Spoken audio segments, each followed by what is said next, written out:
नमस्कार, मैं हूं आपके साथ इश्तियाक अहमद और आप देख रहे हैं आर्य न्यूज़। स्वागत है आपका हमारे खास प्रोग्राम में ख्याल आपका में। और आज ख्याल आपका में हम बात करेंगे कोरोना की संक्रमित होने के बाद और कौन कौन सी बीमारियों से लोगों को परेशानी हो रही है। आपको बता दें कि कोरोना की तीसरी लहर में संक्रमित लोगों की संख्या काफी ज्यादा रही, लेकिन ज्यादातर लोगों में कोविड-19 के हल्के लक्षण ही सामने आ रहे हैं और ओमिक्रॉन से संक्रमित लोगों को मामूली सर्दी जुकाम जैसे लक्षण ही सामने आए। लेकिन रिकवरी के बाद कोरोना वायरस आपके कई अंगों को भी प्रभावित कर रहा है और एक स्टडी में कहा गया है कि कोरोना से रिकवर होने के बाद भी लोगों को कई ऐसी बीमारियां हो रही हैं जो परेशान करने वाली हैं। और कोरोना वायरस से रिकवर होने के बाद लोगों के शरीर में हानिकारक प्रभाव भी छोड़ रहा है। और वहीं एक्सपर्ट का यह भी कहना है कि जिन लोगों में कोविड-19 के हल्के लक्षण भी हुए उनमें भी लंबे समय में कई तरह की बीमारियां झेलनी पड़ सकती है। और कोरोना के नए वेरिएंट और उनसे होने वाले दुष्प्रभावों पर आज चर्चा करेंगे ख्याल आपका में।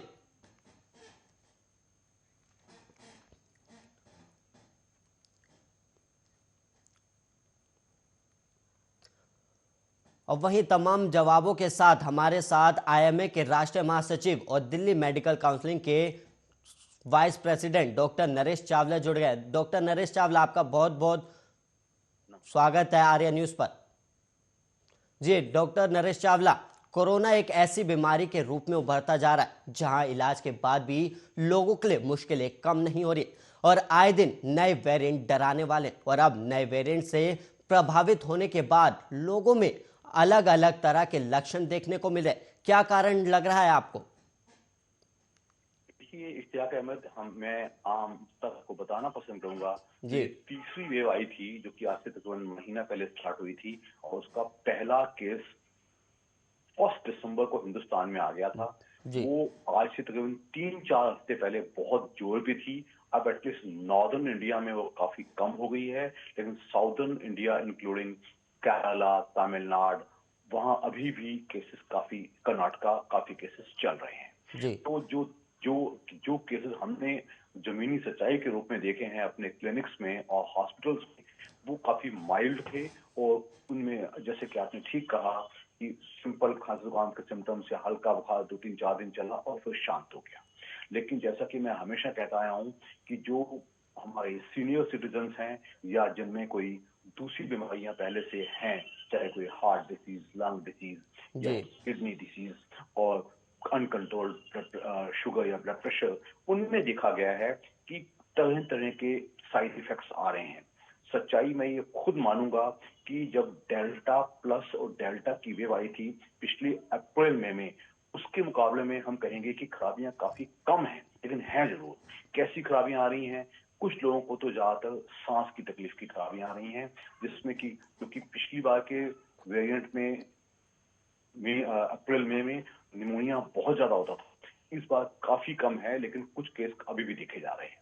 इसके अलावा कुछ सिम्टम्स दिमाग के आ रहे हैं, तरह तरह के चक्कर आना, चक्कर के अलावा कोई घबराहट होना, तो नॉन स्पेसिफिक तकलीफें कई देखने को मिल रही हैं। तो ऐसे लोगों को हम सिर्फ इतना ही कहते हैं कि वो अपनी थोड़ा सा केयर ज्यादा करें और जो दूसरी तकलीफें हैं, जो जो कि कोमॉर्बिडिटीज हैं, उनका अपना शुगर कंट्रोल ठीक रखें, अपना ब्लड प्रेशर कंट्रोल ठीक रखें, अपना कोलेस्ट्रॉल वगैरह ठीक रखें और अपने आप को पॉजिटिव रखें। क्योंकि पिछले 2 साल की इस बीमारी ने आम जनता को काफी झंझोड़ दिया है। लोग दुखी हो गए हैं। कई कई सिंपल डिप्रेशन के केस खुलेआम देखने को मिल रहे हैं। तो इन सब लोगों को मैं इतना ही कहना पसंद करूंगा कि आप पॉजिटिव रहिएगा। शायद लग रहा है इस लास्ट वेव के बाद एक आधे महीने में जब ये वेव खत्म हो जाएगी तो काफी हद तक शांति आने की उम्मीद है। तो हम कहेंगे अच्छे दिन आने वाले हैं, थोड़ा सा धीरज रखिए, सब ठीक हो जाएगा। डॉक्टर नरेश चावला, आपने बताया कि मानसिक बीमारियां भी काफी बढ़ गई हैं, तो क्या इसका एक कारण ये भी हो सकता है कि ज्यादातर लोग अब कोरोना की वजह से घर में रहने लगे हैं? बिल्कुल बिल्कुल ठीक कहा आपने। हम हर बड़े बूढ़े को भी कहते हैं और हम हमेशा कहते रहते हैं कि do not come out of your homes if not required. उसमें जो बड़े बूढ़े हैं, जो 60, 65, 70 प्लस के हैं, वो कम चार दीवारी में घुट के रह गए हैं। तो तो जी। उससे जो लोग पहले पार्क में जाके वॉक कर लेते थे, किसी दूसरे जन से बात कर लेते थे, कोई सोशलाइज कर लेते थे, मॉर्निंग इवनिंग वॉक कर लेते थे, एक बूढ़ों के ग्रुप में बैठ जाते थे इधर उधर की, अब उनको एक कमरे के अंदर बंद कर दिया गया, क्योंकि परिवार वाले सब समझते हैं और हम भी अब हमेशा कहते रहते हैं कि बाहर मत निकलिए, आपको कोरोना का इन्फेक्शन हो सकता है। तो उससे डेफिनेटली फर्क पड़ रहा है। और जैसे से अब जैसे हम देख रहे हैं दिल्ली एनसीआर में लॉकडाउन खुल गए हैं, स्कूल खुलने वाले हैं, तो बहुत जल्द आम लोगों को भी बाहर अलाउ करना पड़ेगा, क्योंकि उनको मन में बहुत घुटन हो रही है।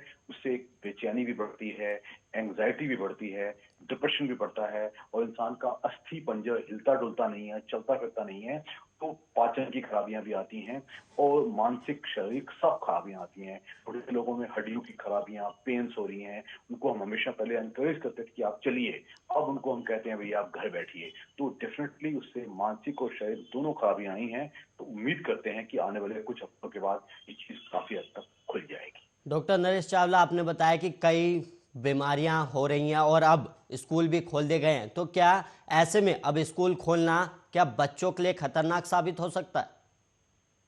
देखिए, मेरे हिसाब से नहीं, क्योंकि एक तो वैक्सीनेशन बढ़ गया है। जी। 15 से 18 साल के ज्यादातर बच्चों को वैक्सीनेशन हो भी चुका है, वो अभी भी वो अग्रसर है, आगे बढ़ रहा है। और दूसरा, जैसा कि मैंने पहले कहा कि पूरे पूरे देश में ऑलमोस्ट 100 करोड़ 170 या 169 करोड़ वैक्सीनेशन लग चुकी हैं। तो हमारी ओवरऑल इम्यूनिटी धीरे धीरे आगे बढ़ रही है। और प्लस जो ये लेटेस्ट ओमाइक्रोन वायरस आया था, ये माइल्ड था, और इससे हमें शायद ये फायदा हुआ है कि ये हमें एक नेचुरल वैक्सीन लगा के चला गया है। इससे हमारी प्रतिरोध क्षमता और बढ़ गई है, हमारी इम्यूनिटी और बढ़ गई है।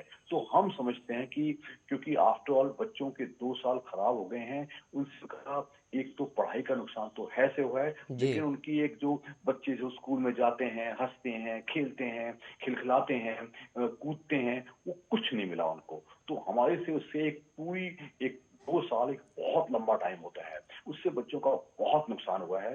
तो मैं तो इतना कहूंगा कि जो स्कूल्स दिल्ली में भी खोले जा रहे हैं पहले नेक्स्ट मंडे से 7 तारीख से, जी। बड़े बच्चे हैं कि 9वीं से 12वीं तक वाले, लेकिन उससे छोटे बच्चों का भी स्कूल जल्दी खोलना चाहिए। नो डाउट, जैसा कि डिजास्टर मैनेजमेंट अथॉरिटी ने कहा है कि हर काम फेस्ड मैनर में किया जाए। हमारे हिसाब से ये आगे बढ़ना चाहिए, क्योंकि बच्चों के मानसिक विकास के लिए, उनके एकेडमिक परफॉर्मेंस के लिए बहुत जरूरी है कि उनको नॉर्मल क्लासरूम टीचिंग जल्दी शुरू की जाए।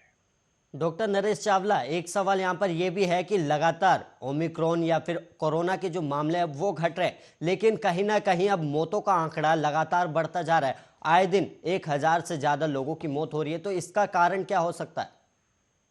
देखिए इश्तिहाक, हमें इस बात को हकीकत रखनी पड़ेगी कि हमारा देश 138 करोड़ लोगों का देश है। जी। जब कोरोना की इजाद नहीं भी हुई थी आज से 2 साल पहले, तब भी जो मोर्टेलिटी थी, जो आम सिंपल फ्लू से, वो जी। ऑलमोस्ट 1.3% थी। तो कहने का मतलब कुछ इलनेस या सिकनेस या कुछ बीमारी कम्युनिटी या समाज में हमेशा चलती रहती है। तो उसको टोटली खत्म कर देना तो शायद प्रकृति के नियमों के खिलाफ ही होगा, वो हो भी नहीं सकता। तो हम कहेंगे कि जो आजकल चल रहा है वो बेयर मिनिमम पे आता जा रहा है। जो दिल्ली को अगर मैं देखूं तो 28,000 केस हो गए थे आज से सिर्फ सिर्फ 3 या 4 हफ्ते पहले, अब वो मात्र 1 1.5 2 हजार पे आ गए हैं, तो लोएस्ट पे आ गया है। तो आई वुड से कि हमें थोड़ा सा कॉशियस जरूर रहना चाहिए, कोरोना अप्रोप्रिएट बिहेवियर जरूर फॉलो करना चाहिए, लेकिन एट द सेम टाइम चाहे वो इकोनॉमी हो, चाहे वो ऑडियो हो, चाहे वो ये कर्फ्यूज हैं, नाइट कर्फ्यूज हैं या लॉकडाउन्स हैं, ये सब अब बंद होने चाहिए ताकि समाज दोबारा से जी सके, क्योंकि घुटन बहुत बढ़ती जा रही थी। इंग्लैंड ने इतना सब छोड़ते हुए भी इंग्लैंड देश में सब कुछ खोल दिया गया है, क्योंकि उनको लगता था कि चीज के फायदे नुकसान दोनों देखे जाते हैं। तो हमारे हिसाब से जब जरूरत थी तब किया गया था। अब हमारे हिसाब से हर चीज स्टेज मैनर में, फेस्ड मैनर में खुलनी चाहिए। डॉक्टर नरेश चावला, सिर्फ कोरोना संक्रमित होने तक ही नहीं, और जो कोरोना से रिकवर भी हो रहे हैं, समस्याएं कम नहीं हो रही है, तो ऐसे में आप क्या कहेंगे?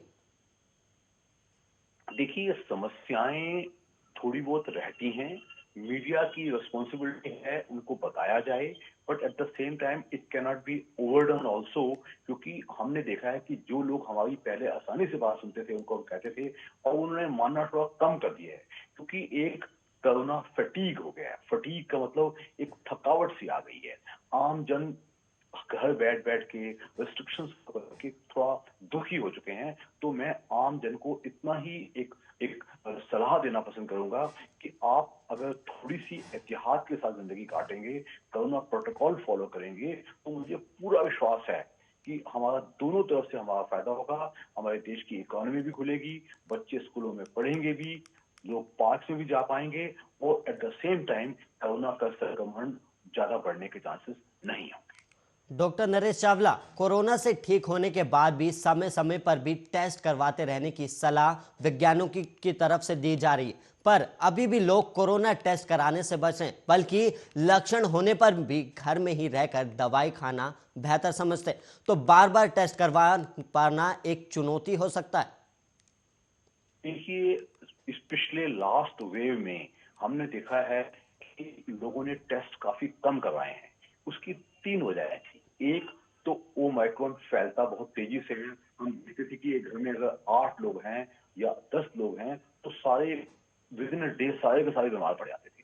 तो लोग क्या करते थे कि एक इंसान टेस्ट करवा लेगा, पता चल जाएगा और बाकी आप कहेंगे हमें भी यही होगा।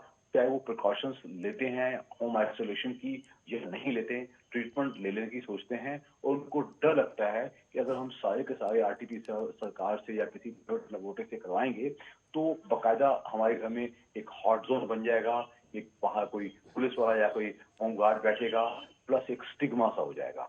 तो प्लस दूसरी चीज मैंने ये भी देखी है कि क्योंकि सेल्फ टेस्टिंग किट्स बहुत आ गए थे, तो टेस्ट बहुत ज्यादा जो लोग घर में कर लेते थे, अगर कोई था तो शायद प्रिकॉशंस लेते होंगे और ट्रीटमेंट लेके चुपचाप घर बैठ गए। उससे क्या हो रहा था कि कई बार हमें लगता था कि कोई प्रॉब्लम का एक्सटेंट हमारे सामने आ ही नहीं रहा है, लेकिन क्योंकि बीमारी बहुत कम होती थी और बड़ा नुकसान नहीं करती थी, लोग सेकंड थर्ड डे में सिंपल ट्रीटमेंट से ही ठीक हो जाते थे। तो इसको बहुत ज्यादा बढ़ावा हम नहीं दे पाए, इसलिए नहीं दे पाए कि लोग बात कॉपरेट नहीं करते थे। तो आज भी मेरी एक ही सलाह रहेगी, जिस घर में बड़े बूढ़े हैं 60-65 प्लस वाले हैं, उन घरों में खास एहतियात रखा जाए ताकि कोई बच्चा भी इन्फेक्शन लेके आए तो आप ध्यान से रहिएगा।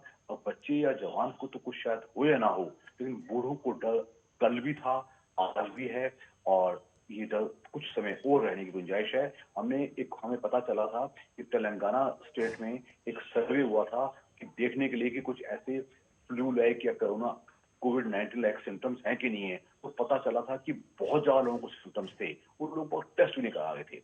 तो हम समझते हैं कि अगले कुछ हफ्ते, क्योंकि आप जानते हैं कि 5 प्रदेशों में इलेक्शंस ड्यू हैं, तो उससे जी। एक्टिविटी बहुत बढ़ जाएगी। तो थोड़ा डर अभी भी है।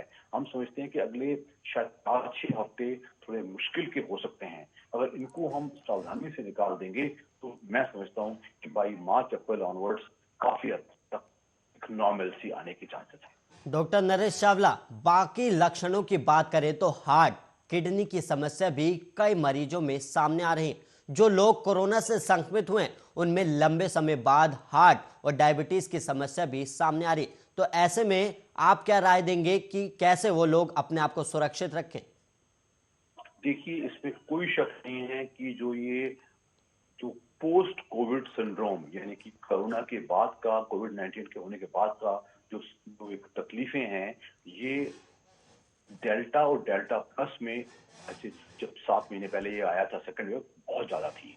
ओमिक्रॉन के बाद ये चीजें काफी कम देखी गई हैं, लेकिन बहरहाल हमें एक हर मरीज पे एक परख बनाए रखनी चाहिए और जो पर्टिकुलरली जो कोमोर्बिडिटीज वाले पेशेंट हैं, उनको पहले से तकलीफें हैं या जिनको कोई एकदम तकलीफें और आती हैं, उनके हमें रेगुलर बायोकेमिकल टेस्ट और करवाते रहना चाहिए ताकि कुछ भी ऐसा हो उसको हम जल्द से जल्द एड्रेस कर सकें।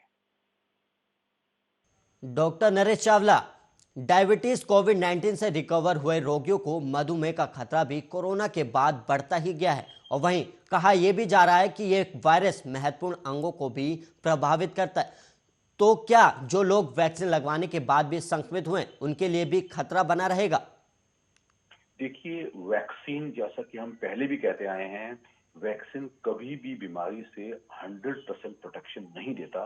हमारे जो 2 वैक्सीन जो बहुत ज़्यादा इस्तेमाल हो रही हैं, कोवैक्सीन और कोविशील्ड, उनका बचाव 70% से ऊपर नहीं हो पाता। दूसरा, अगर लेकिन ये हम हमेशा कहते आए हैं कि वैक्सीन लगवाना फिर भी बहुत ज़रूरी है। उसका बचाव 100% नहीं होता, तो 70% ज़रूर होता है।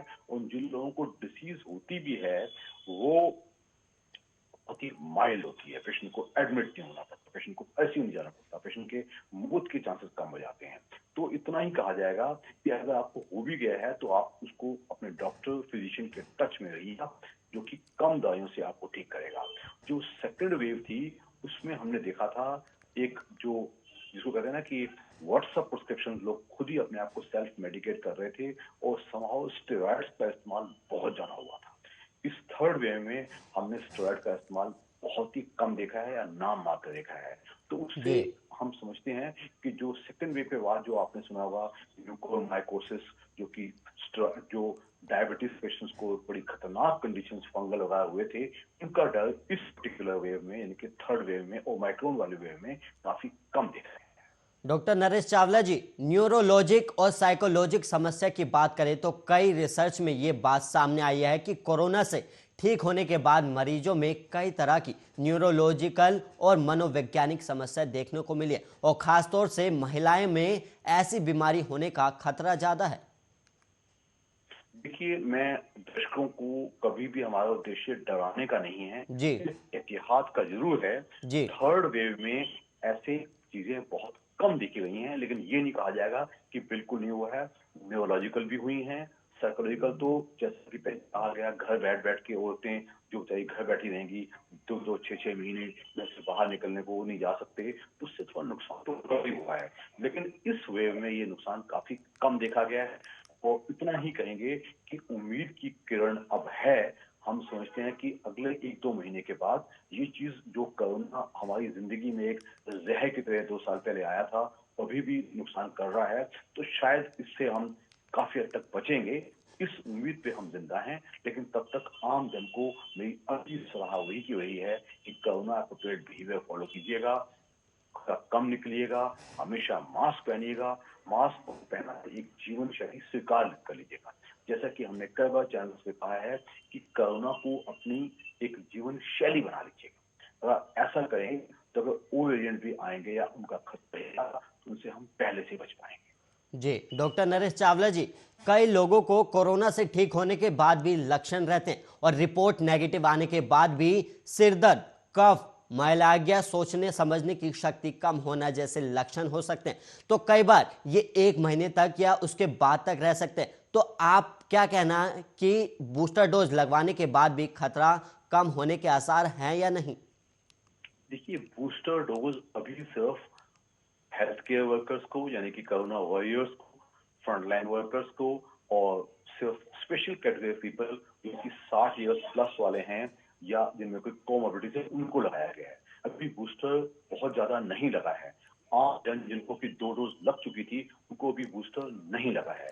तो उस तहत मैं इतना ही कहूंगा कि अभी वैक्सीनेशन प्रोग्राम को आगे बढ़ना है। और जहां तक ये कुछ साइड इफेक्ट्स जो कि न्यूरोलॉजिकल भी हैं, साइकोलॉजिकल भी हैं और कई लोगों में आए हैं, तो हमारे विचार में इस पर्टिकुलर वेव जो ये लास्ट ओमाइक्रोन वायरस में आई है, ये कम पाए गए हैं, बहुत ही कम पाए गए हैं। वेयर्स आज भी हम जो पिछली वेव जो डेल्टा और डेल्टा प्लस की थी, जिसमें कि वायरस बहुत ज्यादा वेरुलेंट था, उसमें देखा गया था ऐसी चीजें बहुत ज्यादा थी।